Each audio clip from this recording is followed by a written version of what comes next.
ये धरती एक प्लानेट है, ये अर्थ, और चांद भी एक प्लानेट है, और सूरज भी एक प्लानेट है, लेकिन एक वीनस प्लानेट को किसी ने ढूंढ कर निकाला है। तो उसका नाम क्या है? उसका नाम हमें और आपको मालूम होना चाहिए। उसका नाम इब्ने अल-हैसम, उसका नाम इब्न सीना है, जिसने अपनी आंखों से देखकर उस खला के अंदर वीनस प्लानेट को देखा था। वीनस प्लानेट को देखने वाला, खोज करने वाला अगर कोई है तो उसका नाम इब्न सीना है। आप देखो साइंस की दुनिया में जिनको फिजिक्स के अंदर सबसे बड़ा माहिर माना जाता है, उसका नाम क्या है? इब्न सीना।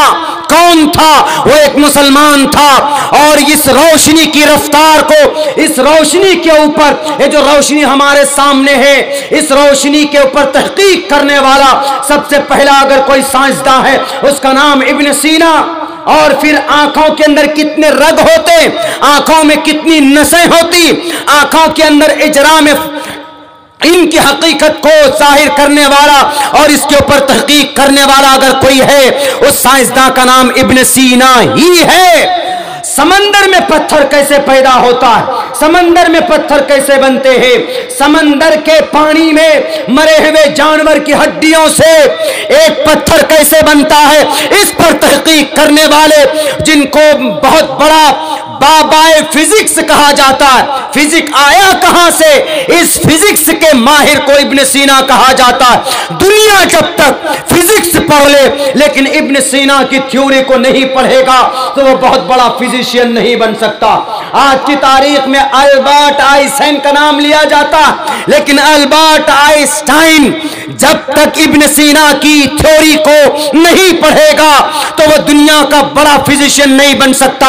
मेरे भाई, हम लोग ऑपरेशन करते हैं, डॉक्टर ऑपरेशन करता है, और डॉक्टर ऑपरेशन करने में जब वो हथियार का इस्तेमाल करता है, यानी अपने उन आलात का इस्तेमाल करता है, कैंची का इस्तेमाल करता है, ब्लेड का इस्तेमाल करता है, बताओ दुनिया वालों, यूरोप वालों, इन 200 औजार को ऑपरेशन और सर्जरी करने वाले औजार का मुजिद कौन था? उनका नाम अबुल कासिम अज़हरावी था, जिसने पूरी दुनिया के अंदर पूरी मेडिकल साइंस ने उनके बनाए हुए हथियार, उनके बनाए हुए इंस्ट्रूमेंट्स को, उनके बनाए हुए इन वेपन्स को ऑपरेशन के लिए इस्तेमाल करते हैं। हजरत यूसुफ अलैहिस्सलातु वस्सलाम तोहमत लगाई गई, इन्नहु मिन इबादिनल मुखलसीन वस्तबक़ल बाब वक़द्दत क़मीसहु मिन दुबुरिन व अल्फ़ा या सय्यदहा लदल बाब। क़ालत ज़ुलेखा, इतनी खूबसूरत हजरत सुलेमान देखकर नीयत बदल जाती है।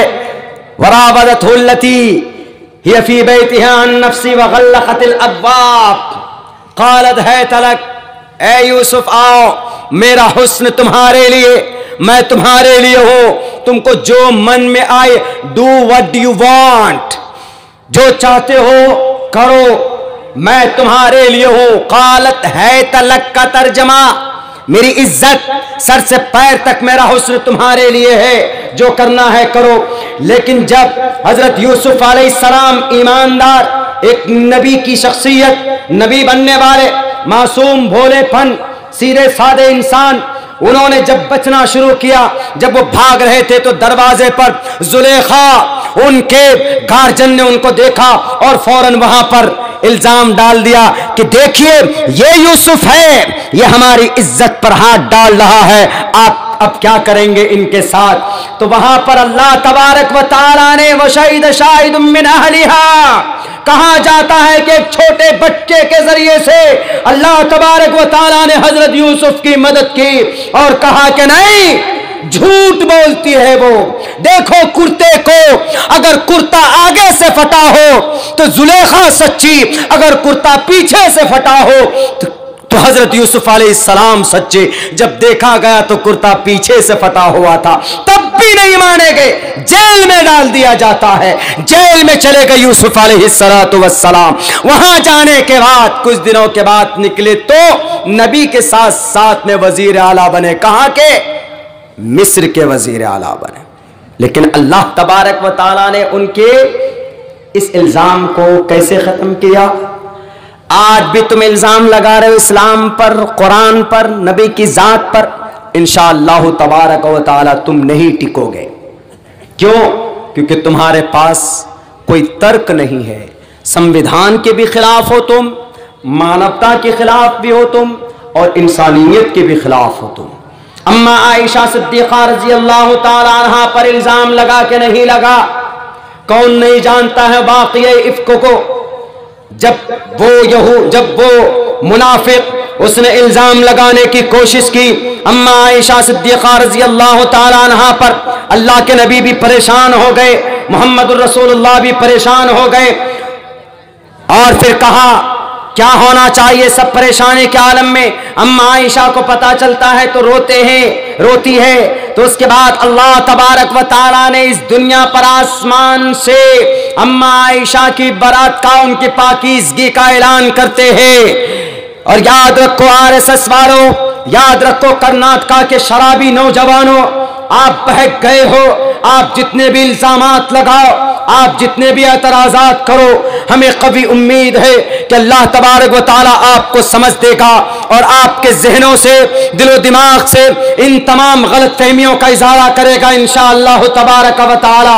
इसलिए कि इतिहास गवाह है, अम्मा आयशा के ऊपर जब इल्ज़ाम लगता है, तुहमत लगाया जाता है, तो अल्लाह तबारक व तआला के तरफ से जिब्राइल का ऑर्डर होता है, जिब्राइल यहाँ पर बैठे हुए हो, वो देखो आयशा के ऊपर इल्जाम लगाया जा रहा है। हजरत आयशा सिद्दीक़ा रज़ी अल्लाह तआला अन्हा की बरात में और उनकी पाकीज़गी के लिए अल्लाह तबारक व तआला ने जिब्राइल अमीन को भेजा है और उनकी बरात का ऐलान किया गया है। दुनिया वालों नहीं मानते हो, मानना पड़ेगा, इसलिए कि कुरान सच्चा, हमारे नबी सच्चे, हमारी शरीयत सच्ची, किसी चीज के अंदर जर्रा बराबर कोई भी कमी बेशी नहीं है।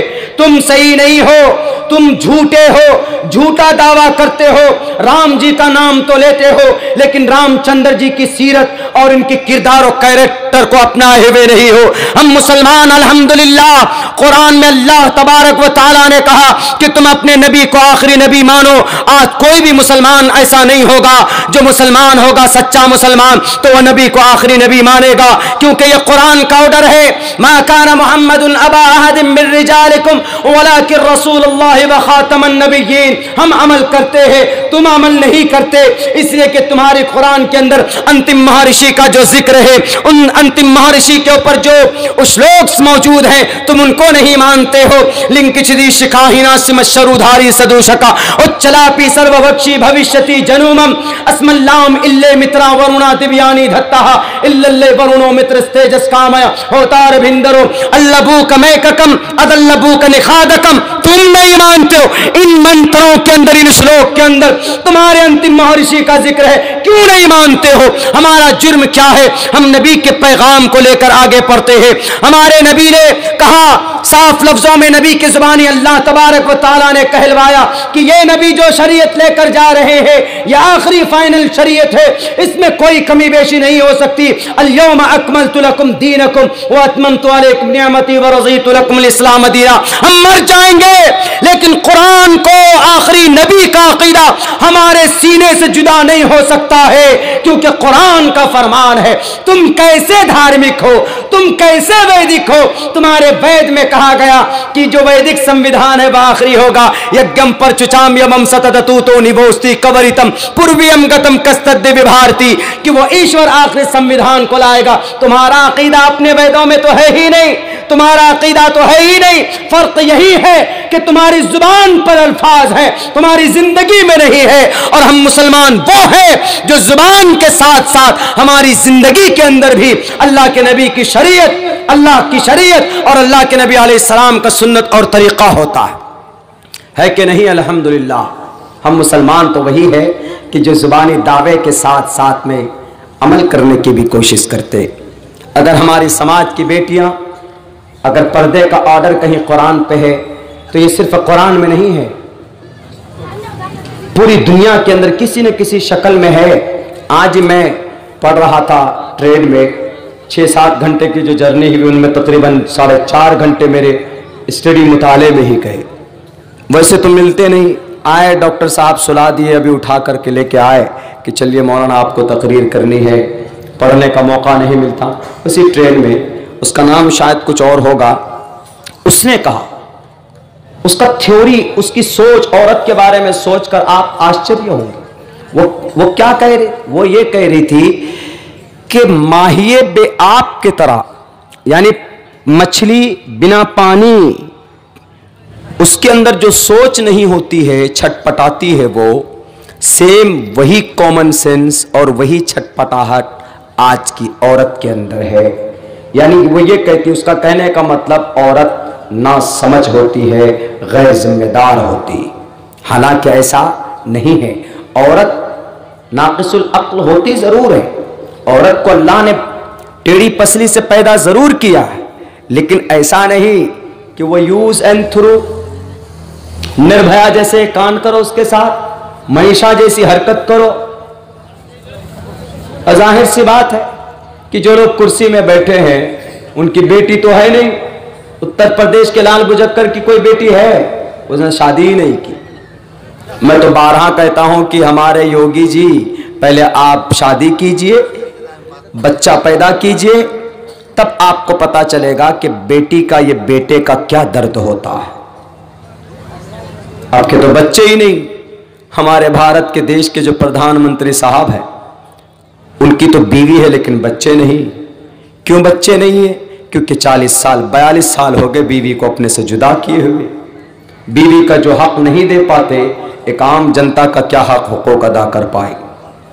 भाई साहब, जब से जीएसटी आया है, जीएसटी भर रहे हैं हर महीने, हम भी जीएसटी भर रहे हैं, परेशान हो गए। जितने का मुर्गा नहीं उतने का मसाला जाता, हमेशा फौरन कॉल आ जाता। आज भी हमारे जो वकील साहब है, उन्होंने मैसेज किया कि सर जीएसटी का अपडेट कराइए ना। हमने कहा अरे भाई, उधर बैंक वाला कहता है कि सर आपका नाम फलां। हमने कहा बैंक से लोन का ऑफर है सर आपको। हमने कहा कि अच्छा, फ्री में देंगे क्या? बोला नहीं सर, 9% इंटरेस्ट लगेगा। हमने कहा अभी तो बहुत प्यार से बोल रहे हैं कि सर बैंक का लोन का ऑफर आया है, लोन का ऑफर है, 10% 9% इंटरेस्ट है, ले लीजिए। जब दे देंगे, एक आध किस्ती नहीं देंगे, जब सूद का कारोबार होता है लोन में। हमने कहा जब नहीं देंगे तो आपकी यही जुबान बदल जाएगी, क्या कहेंगे? अरे सर आपने अभी तक किस्ती क्यों नहीं जमा किया? हिम्मत नहीं थी तो पैसा क्यों लिया? ये वो फला दिमाग का। एक रिलेशन हमारा बैंक वाले से चल रहा है छोटी सी अमाउंट क्रेडिट कार्ड का। हमको फोन करके क्या कहता है, सर आप पैसा पेमेंट नहीं कीजिएगा तो 1 घंटे के अंदर लीगल सेल आपके घर के बाहर पहुंच जाए। हमने कहा पहुंच जाओ, घर देखा हुआ है मेरा तुमको, डराते ऐसे। आखिर में क्या बोलता है, जब हिम्मत नहीं थी तो क्यों लिए क्रेडिट कार्ड, क्यों खर्चा की? हमने कहा अच्छा, आपका पैसा, आपका पैसा, आपका पैसा गांधी वाला पैसा, हमारा वाला पैसा कौन? 500,000 का नोट जो नोटबंदी में खत्म हो गया। हमने कहा हमने जो 1,20,000 का इन्वेस्टमेंट किया था, हमारा पॉलिसी नंबर फला फला फला, 2 पॉलिसी 60,000 रुपए की, वो जो पॉलिसी हमारी मालूम नहीं था हमको, जब मालूम चला तो हमने बंद कर दिया उसको। जब शरीयत एतबार से जब उसकी तफ्तीश की कि नहीं भाई ये सूदी कारोबार है, बंद कर दिया। हमने कहा कि sir I will not continue, please stop this, I am not interested and I didn't know according to the Islamic शरीयत, therefore I decided completely I want to stop it. मैं आगे नहीं चलना चाहता, आई विल नॉट कंटिन्यू, उसको continue नहीं करूंगा, बंद कर दीजिए। हमने कहा हमारा 1,20,000 वापस करो, पहले वो पैसा वापस करो, तुम अपना क्रेडिट कार्ड का बिल ले लेना तुम निकाल के उसमें से। यह होता कि जनाब उधर से आएंगे, पूरा का पूरा निजाम, हक हुकूक आपको नहीं दिए जाते हैं, बीवियों के हक उनको नहीं दिए जाते हैं। इतना अच्छा खूबसूरत निजाम अगर किसी धर्म में, किसी शरीयत में है तो वो इस्लाम की शरीयत में है, वो कुरान में है, मोहम्मद रसूलुल्लाह सल्लल्लाहु अलैहि वसल्लम की जिंदगी के अंदर। लेकिन बात वहीं आ जाती है ना, बस शैतानियत, जहां शराब मिले, जहां कबाब मिले, उधर लड़के भागते हैं, उधर कदम बढ़ाते हैं।